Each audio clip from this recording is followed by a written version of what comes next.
नाजरीन ग्रामी, वो मर्द मैदान और आखिरी दिलेर उस्मानी सुल्तान जो तगूत के सामने डट गया।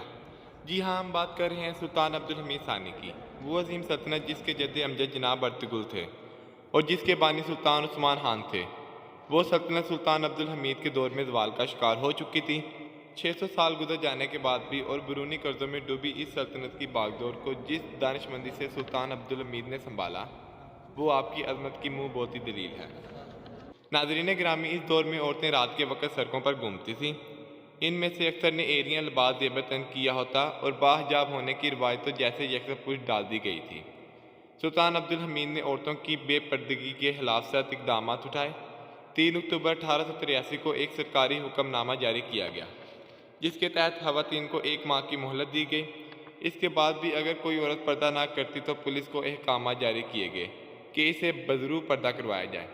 मगर अगले ही रोज़ 4 अक्टूबर को एक तुर्की अखबार वक्त ने अपना तजर्बा पेश करते हुए कहा, उस्मानी माशरे ने बलहमूम इस फैसले का खैर मुकदम किया है और इसे मुल्क व कौम के लिए बेहद मुफीद करार दिया है।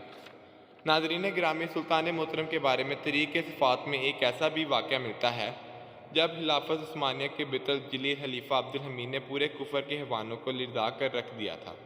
खलीफा एक रोज़ अपने मशीरों और विज़रा के दरमियान मौजूद थे कि अचानक एक उम्मती अहदेदार ने आकर आपको खबर दी कि फ़्रांस के एक तेर ने हज़ूर अकरम सल्लल्लाहु अलैहि वसल्लम की शान में गुस्ताना ड्रामा पेश करने का ऐलान किया है और इस सिलसिले में अखबारात में इश्तिहार शाया करवाए हैं।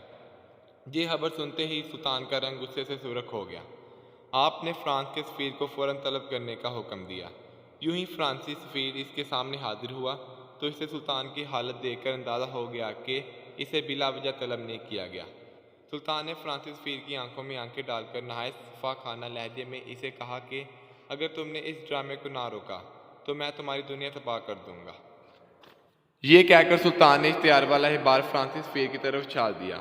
सफ़ीर फ़ौरन वहाँ से निकला और सीधा सफारतखाने पहुँचा और एक नहायत बरक़ुर इफ्तार पैगाम फ्रांस ने अपनी हुकूमत को भेज कर कहा, अगर यूरोप को अपनी आंखों से जलता हुआ नहीं देखना चाहते और फ्रांस की फसीलों पर इस्लामी परचम नहीं देखना चाहते तो फौरी तौर पर गुस्ताहाना ड्रामे को रोको। उस्मानी लश्कर हुक्म के मुंतज़िर खड़े हैं। इसने जहाज़ बंदरगाह पर सिर्फ अहकामात के मुंतज़िर और प्यादा फौज और तोपखाना छावनियों से निकल चुका है। सुल्तान के इस इकदाम से न सिर्फ फ्रांसियों ने इस ड्रामे को रोका बल्कि इस तीर को हमेशा के लिए बंद कर दिया गया जिसने नबी मुकर्रम सल्लल्लाहु अलैहि वसल्लम की शान में अक़दस में गुस्ताई का इरादा किया था। नाज़रीन ग्रामी, कहा जाता है कि सुल्तान अब्दुल हमीद के दौरे कमल में यहूदियों के एक विफ्द ने खलीफा से मुलाकात की थी। ये 19वीं सदी के आखिर की बात है। इस ज़माने में खिलाफत उस्मानिया बेहद कमज़ोर हो चुकी थी। तुर्की की माली हालत खस्ता थी, हुकूमत भी मकरूज़ थी। इस विफ्द के ने खलीफा से कहा था कि अगर आप बैतुल मुक़द्दस और फ़लस्तीन हमें दे दें तो हम खिलाफत उस्मानिया का सारा कर्जा उतार देंगे और मज़ीद कई टन सोना भी देंगे। खलीफा अब्दुल मजीद की दीनी अहमियत देखिए कि इसने वो जवाब दिया जिसे तरीक़ कभी फरामोश नहीं कर सकती। खलीफा ने अपने पाँव की उंगली से ज़मीन की तरफ इशारा करते हुए कहा, अगर अपनी सारी दौलत देकर तुम लोग बैतुल मुक़द्दस की ज़रा सी मिट्टी भी मांगोगे तो हम नहीं देंगे। इस विफ्द का सरबराह एक तुर्की यहूदी करा सवा हाफंदी था। बस फिर क्या था, खिलाफत उस्मानिया के खिलाफ साजिशों का सिलसिला शुरू हो गया।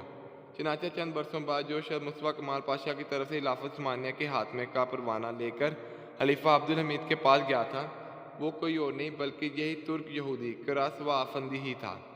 खुद मुस्तफ़ा कमाल पाशा भी यहूदी उल नस्ल था। इसकी माँ यहूदन थी और बाप तुर्क बायल मुसलमान था।